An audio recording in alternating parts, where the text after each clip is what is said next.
Honda company करीब 2 करोड़ रुपए कमाती है हर मिनट। वो आज बाइक्स, कार्स, प्राइवेट जेट्स और इवन रोबोट्स बनाती है। बट सरप्राइजिंगली इन सब की शुरुआत एक ऐसे गरीब लड़के से हुई थी जिसे बचपन में खुद एक साइकिल तक नसीब नहीं थी। कहानी की शुरुआत होती है 1906 में। जापान के एक स्मॉल टाउन में जन्म होता है सोइचिरो होंडा का। उनके फादर एक लोहार थे और मदर सिलाई का काम करती थी। उनकी फाइनेंशियल कंडीशन बहुत खराब थी, इतनी खराब कि वो सोइचिरो के 5 भाई बहन को बेसिक मेडिकल केयर भी नहीं दे पाए और उन्हें बचपन में ही खो बैठे। इस कंडीशन से बाहर निकलने का एक जरिया था पढ़ लिख कर फ्यूचर में कहीं नौकरी करना।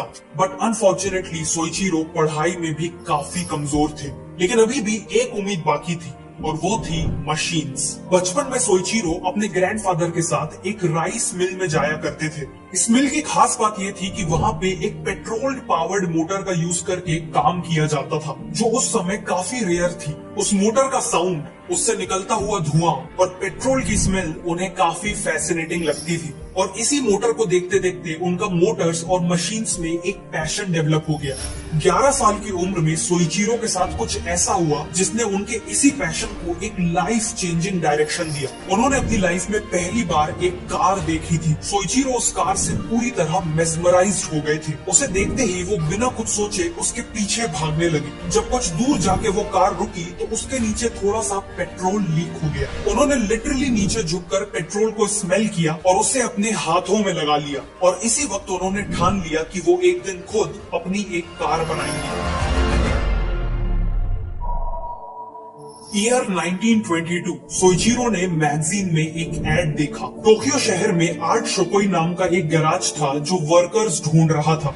उन दिनों एक गैराज में कार्स को रिपेयर करना सोइचिरो के लिए एक ड्रीम जॉब थी, इसीलिए उन्होंने बिना देरी किए जॉब के लिए अप्लाई कर दिया और लकीली वो हायर भी हो गए। उन्होंने अपनी पढ़ाई छोड़ दी और केवल 14 साल की उम्र में अपनी मंजिल की तलाश में टोक्यो शहर की ओर निकल पड़े। सोइचिरो काफी खुश थे। वो फाइनली उन चीजों पे काम करने वाले थे जिनके लिए वो सालों से पैशनेट थे, लेकिन रियलिटी तो कुछ और ही थी। शुरुआत से ही आर्ट शोकोई के ओनर ने सोइचिरो को साफ सफाई और बेबी सिटिंग के काम पे लगा दिया। महीनों बीत गए लेकिन उन्हें कार्स को छूने तक नहीं दिया गया। वो खोते जा रहे थे। उन्होंने कई बार काम छोड़कर घर वापस जाने का सोचा, लेकिन वो केवल इसलिए रुक गए क्योंकि इस फेलियर के बाद उन्हें अपने पेरेंट्स को फेस करने की हिम्मत नहीं थी। 1923 में जापान में एक मेजर अर्थक्वेक आया, द ग्रेट कांटो अर्थक्वेक। पूरे जापान में मैसिव डिस्ट्रक्शन हुआ, लेकिन सरप्राइजिंगली यही अर्थक्वेक सोइचिरो के लिए लकी साबित हुआ। अर्थक्वेक के बाद आर्ट शोकोई के ज्यादातर मैकेनिक्स अपने अपने घरों को रिपेयर करने के लिए गांव लौट गए।